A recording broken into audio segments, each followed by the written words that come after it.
ಆಯೋಗ ರಿಕಮೆಂಡ್ ಮಾಡಿದಾರಲ್ಲ ಅವ್ರು.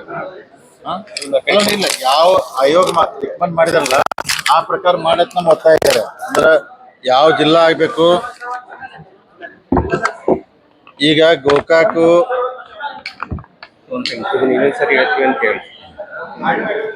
ಅಲ್ಲಲ್ಲ, ಈಗ ನೋಡ್ರಿ ಹೇರಲ್ಲ, ಗೋಕಾಕು ಚಿಕ್ಕೋಡಿ ಜಿಲ್ಲೆ ಆಗ್ಬೇಕಂತ ಆಯೋಗ ಏನ್ ರಿಕಮೆಂಡ್ ಮಾಡಿದಲ್ಲ, ಆಯೋಗ ಪ್ರಕಾರ ಮಾಡಿ ಅಂತ ಹೇಳ್ತಾ ಇದ್ವಿ. ಯಾಕಂದ್ರ ಈಗ 15 ತಾಲೂಕು ಆಗ್ಬಿಟ್ಟಿವಿ. ಈಗ ಅಂದ್ರೆ ಒಂದೊಂದ್ ಜಿಲ್ಲೆಗೆ ಆದ್ರೆ 5 ತಾಲೂಕ್ ಬರ್ತಾವ ಆಗ್ಬೇಕು. ಯಾಕಂದ್ರೆ ಆಡಳಿತ ದೃಷ್ಟಿಯಿಂದ ಮಂದಿಗೆ, ಯಾಕಂದ್ರೆ ಬೆಳಗಾವ್ ರೀ ಖಾನಾಪುರ್ ಸ್ಟಾರ್ಟ್ ಮಾಡಿ ಅತನಿ ತಕ 200 ಕಿಲೋಮೀಟರ್ ಮೇಲ್ಪಟ್ಟ ದೂರ ಇದೆ. ಅದಕ್ಕೆ ಸಾರ್ವಜನಿಕ ತೊಂದರೆ ಆಗ್ತೈತಿ.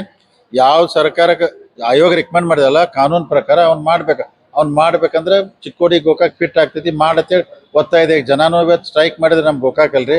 ಸೊ ನಾವು ಎಲ್ಲ ಸಪೋರ್ಟ್ ಮಾಡಿದ್ವಿ. ಆದಷ್ಟು ಬೇಗನೆ ಗೌರ್ಮೆಂಟ್ ಡಿಸಿಷನ್ ತೊಂದ್ರೆ ಒಳ್ಳೇದಾಗ್ತೈತ್ರಿ.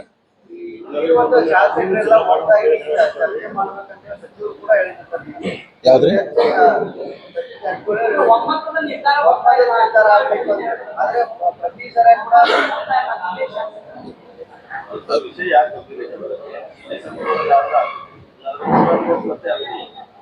ಈಗ ಅದ ಏನಿಲ್ಲ ರೀ, ಜಿಲ್ಲಾ ಎಲ್ಲಾ ಶಾಸಕರಿಗೆ ಅಂದ್ರೆ ಬೈಲೊಂಗಲ್ ಒಂದು ವಿಚಾರ ಬೇರೆ ಬರ್ತೈತಿ, ಅತನಿದ ಒಂದು ವಿಚಾರ ಬೇರೆ ಇದೆ. ಅದಕ್ಕೆ ಎಲ್ಲಾರು ಕೂಡಿ ವಿಶ್ವಾಸದಾಗ ಬಂದ್ ಬಿಟ್ರೆ ಈಸಿಯಾಗಿ ಮುಗಿತೈತಿ ಅದು.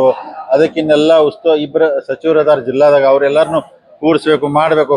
ನಮಗ್ ಗೋಕಾಕ್ ಜಿಲ್ಲಾ ಆಗೋದು ನಮ್ದು ಒತ್ತಾಯ ಇರ್ತೈತಿ. ನಮ್ ತಾಲೂಕ ನಮ್ ಜಿಲ್ಲೆ ಆಗೋದು ನಮ್ದು ಒತ್ತಾಯ ಇದೆ. ಮತ್ತೆ ಅದಕ್ಕೆ ಆಯೋಗ ರಿಕಮೆಂಡ್ ಮಾಡಿದೆ, ಅದ್ರ ಪ್ರಕಾರ ಮಾಡಿದ್ರೆ ಸೂಕ್ತ ಅಂತ ನನ್ನ ಅಭಿಪ್ರಾಯ ರೀ.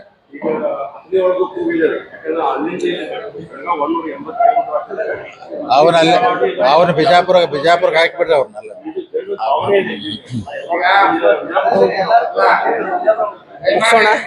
ಮಾಧ್ಯಮದ ಸ್ನೇಹಿತರಿಗೆ ನಾವಿಲ್ಲಿ ಪ್ರಾರಂಭ